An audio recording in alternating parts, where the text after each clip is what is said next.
Hello guys, welcome back to our YouTube channel welcome genius.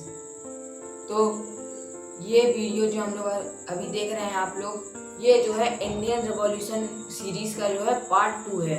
और part 1 जो है channel पे पहले ही अपलोड हो चुका है और ये पार्ट 2 है। इसमें हम पार्ट 1 के बाद के मतलब आगे की स्टोरी जो है कवर करने वाले हैं। उसके पहले हम लोग देख लेते हैं कि पार्ट 1 में हम लोगों ने क्या क्या समझा था। एक बार जल्दी से रिकैप करते हैं उसका। तो पार्ट 1 में हम लोगों ने देखा था कि गांधी जी ने कैसे नॉन कॉर्पोरेशन मूवमेंट स्टार्ट किया और चौरा चौरी इंसिडेंट के वायलेंस के बाद उसे बंद करवा दिया गया। उसके बाद कई लोगों ने जो है कई सारी युवा लोगों ने अपनी अपनी कम्युनिटी बनाई। उसमें से HSRA भी एक कम्युनिटी थी। उसने काकोरी ट्रेन लूट इंसिडेंट किया, जॉन सॉन्डर्स का murder case, Lahore conspiracy case को देखा हम लोगों ने उसमें। और हम लोगों ने बॉम्ब जो फोड़ा गया था बटुकेश्वर दत्त भगत सिंह के द्वारा उसके बारे में भी देखा था पिछली वीडियो में पार्ट 1 में। उसके बाद उनके आगे की कहानी, वो इंसिडेंट कहाँ से इंस्पायर्ड था, उनके ऊपर क्या क्या ट्रायल चले और वो जेल में चले गए। तो ये सब था, हमने पार्ट 1 में ये सब चीजें कवर कर ली थी। अब चलते हैं पार्ट 2 की ओर। अब चलते हैं हम लोग पार्ट 2 पे। जब जो है भगत सिंह को दूसरी जेल में ट्रांसफर कर दिया गया था, उसके बाद वो लोग जो है और उनके साथ जो और रिवॉल्यूशनरी फाइटर्स थे और भगत सिंह जो है वो लोग एक जो है हंगर स्ट्राइक पर बैठ जाते हैं। और ये हंगर स्ट्राइक पर बैठने का एक main reason, one of the main reasons जो भी माना जाता है वो था कि वो चाहते थे कि उन्हें एक पॉलिटिकल प्रिजनर की तरह ट्रीट किया जाए। और पॉलिटिकल प्रिजनर की तरह उन्हें ट्रीट किया जाए, ना कि एक क्रिमिनल की तरह। उन्हें जेल में बुक्स, मैगजीन्स, डेली न्यूज़पेपर और good hygienic food and water की सप्लाई मिलती रहे, जैसे कि पॉलिटिकल प्रिजनर्स को मिलती है। इस वजह से वो लोग जो है हंगर स्ट्राइक पर बैठे थे। और भगत सिंह के साथ कई और रिवॉल्यूशनरी फाइटर्स जो उनके साथ थे वो भी हंगर स्ट्राइक पर उनके साथ बैठे थे। और यही एक one of the main reason था हंगर स्ट्राइक पर बैठने का। और एक इंटरेस्टिंग फैक्ट ये भी है हंगर स्ट्राइक के, मतलब अभी तो एंड पे सीधे चलते हैं। हंगर स्ट्राइक में जो है भगत सिंह का टोटल 6.5 किलो वेट लॉस हुआ था।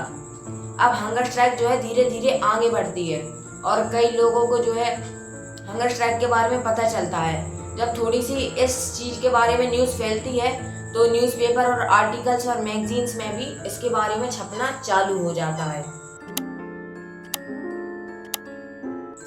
और मतलब इंडिया के ज्यादातर पार्ट में भगत सिंह को मतलब लोग जानने लगे थे उस टाइम तक जब न्यूज़पेपर ने इनके बारे में छापना चालू कर दिया था। और धीरे धीरे इन्हें ऑल अक्रॉस द इंडिया सभी जगह से सपोर्ट मिलने लगता है।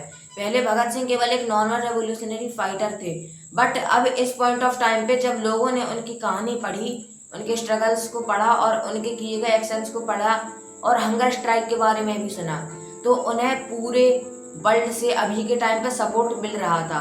और उनके जो है जेल को हटवाने के लिए कई जगह गैदरिंग्स भी की जा रही थी। ऐसी कई बहुत बड़ी गैदरिंग्स हुई थी लाहौर और अमृतसर में, जहां पर लाखों अमाउंट में लोग आए थे और उन्हें लाठी चार्ज करके भगा दिया गया।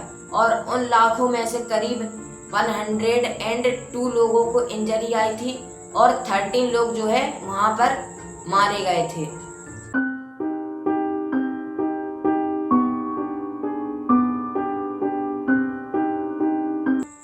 अब बात है 8 अगस्त 1929 की, जब जवाहरलाल नेहरू भगत सिंह और बाकी के अदर रेवोल्यूशनरी फाइटर से मिलने आते हैं और इन लोगों की कुछ गॉसिप चैट वगैरह होती है और ये लोग कुछ चीज़ों के बारे में चर्चा करते हैं।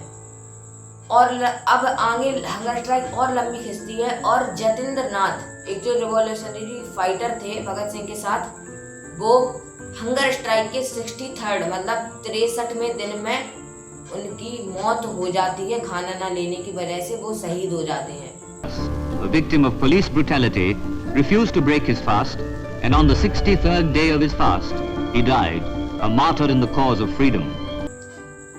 और ये न्यूज पूरी इंडिया में फैलती है और लोगों में मातम छा जाता है। सुभाष चंद्र बोस जो है उनकी बॉडी को कलकत्ता तक ले जाने की मतलब जो है सुविधा करते हैं। कलकत्ता का वहाँ पे जन्म हुआ था, उनकी फैमिली वहीं रहती थी जतेंद्र दास की। तो सुभाष चंद्र बोस उनकी बॉडी को कलकत्ता ले जाने की व्यवस्था करते हैं। और उनके फ्यूनरल में 500,000 मतलब 5 लाख लोग अटेंड किए थे। मतलब आप समझ सकते हैं उस टाइम पे इन लोगों के बारे में कितना लोगों को पता चल चुका था इन फ्रीडम फाइटर्स के बारे में और उन्हें कितना सपोर्ट मिल रहा था। Bose arranged for his body to be taken to Calcutta, where 500,000 people attended his funeral. अब ये हंगर स्ट्राइक और आगे खिंचती है और भगत सिंह अब इसे डिसाइड करते हैं खत्म करने का, लेकिन वो इसे खत्म पहले अपने पिताजी से मिलने के बाद ही करते हैं। पहले वो अपने पिताजी से मिलते हैं, उसके बाद वो इस हंगर स्ट्राइक को खत्म करते हैं और ये हंगर स्ट्राइक आखिर में 116 दिन बाद खत्म हो जाती है और उस टाइम पे ये वर्ल्ड की one of the longest hunger strikes में से एक हंगर स्ट्राइक मानी जा सकती थी।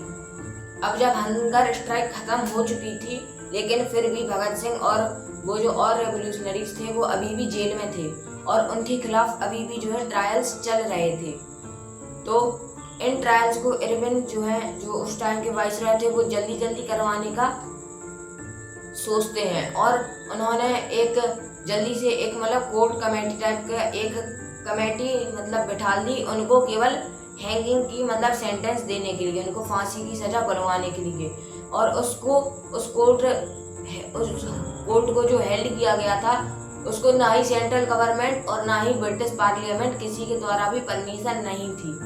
मतलब जो भगत सिंह की फांसी थी वो इलीगल थी। समझ ही गए होंगे कि जो है भगत सिंह की जो है फांसी थी वो इलीगल थी। अब इसी चीज को लेकर 4 मई 1930 को महात्मा गांधी जो है वाइसरॉय के ऊपर एक जो है जन कमेटी में जहाँ पे मतलब जनसभा हो रही थी, महात्मा गांधी 4 मई 1930 में इसी चीज को लेकर जो है एक स्पीच देते हैं। भगत सिंह और दूसरों के ट्रायल में आपने ऑर्डिनरी प्रोसीजर को त्याग दिया और कानूनी प्रक्रिया को जल्दी करने के लिए एक शॉर्टकट निकाल लिया। इन ऑफिशियल एक्टिविटीज को एक छुपा हुआ मार्शल कानून ना कहा जाए तो क्या कहा जाए। और अब टाइमलाइन और आगे शिफ्ट होती है और हम लोग पहुंचेंगे अब सीधा 7 अक्टूबर 1930 की डेट पे। और जॉन सॉन्डर्स का जो मर्डर केस था उसके ऊपर जैसे भगत सिंह को तो पहले ही लाइफ इम्प्रिजनमेंट मिल चुका था और उनकी जो है हैंगिंग की मतलब फांसी की तारीख मतलब फांसी उन्हें मिल चुकी थी। और बटुकेश्वर दत्त को 7 अक्टूबर 1930 में जॉन सॉन्डर्स के मर्डर केस में उन्हें काला पानी भेज दिया जाता है। अब हमारी टाइमलाइन सीधी शिफ्ट होती है 31 जनवरी 1931 पे, जहाँ पे महात्मा गांधी एक और जन कमेटी में इलाहाबाद में जो है स्पीच देते हैं। उन्हें फांसी नहीं होनी चाहिए। मेरा व्यक्तिगत धर्म यह कहता है कि न केवल उनकी फांसी रुकनी चाहिए बल्कि उन्हें जेल में भी नहीं होना चाहिए। कुछ ऐसी थी ये जो है महात्मा गांधी की स्पीच कुछ ऐसी थी। और 17 फरवरी 1931 को हमें मोहम्मद अली जिन्ना जो जिन्ना थे उनकी तरफ से भी उन भगत सिंह और इन रेवोल्यूशनरीज के ऊपर जो है एक स्टेटमेंट देखने के लिए मिलता है। 14 फरवरी 1931 को जो है मदन मोहन दास जो कि एक और जो लीडर थे कांग्रेस की लीडिंग कमेटी के, वो भी जो है वाइसरॉय से जो है मतलब एक तरीके से अपील करते हैं कि इन्हें अगर आप इनकी हैंगिंग कैंसिल करवा के अगर आप लाइफ इम्प्रिजनमेंट दे दें वो भी चलेगा, लेकिन प्लीज इनकी हैंगिंग को जो है रुकवा दिया जाए। इसके बाद महात्मा गांधी और एफर्ट करते हैं और वो जो है आसिफ अली को लाहौर भेज देते हैं मतलब भगत सिंह के पास। और आसिफ अली उन्हें वहां जाके कहते हैं कि वो एक लेटर लिखें जिसमें वो ब्रिटिश गवर्नमेंट से कहेंगे कि वो वायलेंस को त्याग रहे हैं, मतलब अब वो वायलेंस को छोड़ देंगे, जिससे कि जब उनका और ट्रायल होगा तो उन्हें उसमें बार्गेन करने में एक बेटर जो है पोजीशन मिलेगी और वो अच्छे से जो है अपने ट्रायल में बार्गेन कर पाएंगे। अब 7 मार्च 1931 को महात्मा गांधी जो है एक मतलब कमेटी में एक और स्पीच को जो है अंजाम देते हैं, एक और स्पीच बोलते हैं जो कि इन्हीं कुछ चीज़ों से रिलेटेड थी। अब 18 मार्च को जो है उनके डिफेंस लॉयर जो थे भगत सिंह, सुखदेव और राजगुरु के जो है प्रणब मेहता जो उनके डिफेंस लॉयर थे वो भगत सिंह, सुखदेव और राजगुरु से एक मर्सी पिटीशन लेटर लिखने के लिए कहते हैं, मतलब ब्रिटिश गवर्नमेंट को, कि मतलब हमें माफ कर दिया जाए। इस तरीके से एक मर्सी पिटीशन लेटर लिखने के लिए कहते हैं, क्योंकि उस टाइम पे वो उन्हें बताते हैं कि उनकी लाइफ जो है एक नेशनल ट्रेजर, मतलब पूरे देश के लिए खजाने की तरह उनकी उन तीनों की जिंदगी हो चुकी थी। सभी लोग उस टाइम पे उन्हें बचाने के लिए अपनी पूरी जी जान से मेहनत कर रहे थे, और वो ये कह रहे थे कि अगर आप अपने लिए नहीं तो कम से कम अपने देश के लिए जो है अपनी मतलब एक mercy petition letter British government को लिख दीजिए। तो भगत सिंह ने एक पिटीशन लेटर तो लिखा, लेकिन वो कोई मर्सी पिटीशन लेटर नहीं था। वो ये पिटीशन लेटर लिखते हैं पंजाब के गवर्नर को, और उसमें लिखा गया था कि मेरे कई जो है फ्रीडम फाइटर्स को मार दिया गया, और उसमें मेरे सबसे प्रिय चंद्रशेखर आजाद भी उनमें से एक थे। और मैं भी यही चाहता हूँ कि अगर कोर्ट ने मुझे एक क्रिमिनल के तौर पर घोषित कर ही दिया है तो मुझे फांसी देने की बजाय मुझे सीधा गोली से ही मार दिया जाए। हाँ, इस पिटीशन लेटर में उन्होंने यही लिखा था कि मुझे फांसी देने की बजाय सीधा गोली से मुझे मार दिया जाए ना। ये कोई मर्सी पिटीशन लेटर नहीं था। एंड इससे उनकी बहादुरी का हम लोगों को पता चलता है।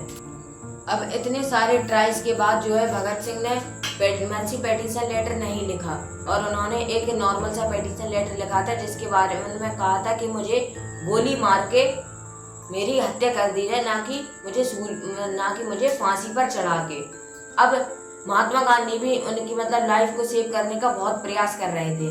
19 मार्च को वो जो है वाइसरॉय के साथ एक मीटिंग हेल्ड करते हैं, जिसमें वो भगत सिंह की मतलब फांसी को पहले पोस्टपोन करने की बात कहते हैं। पहले तो वो ये सोच रहे थे कि उनकी फांसी को पोस्टपोन कराया जाए, जिससे उसके बाद में देखा जाएगा कि वो उसको खत्म करवा सकते हैं कि नहीं। पहले पोस्टपोन कराना उनकी फांसी को जरूरी था, इसलिए उनसे मर्सी पिटीशन लेटर के लिए लिखने को कहा गया था, पर उन्होंने नहीं लिखा।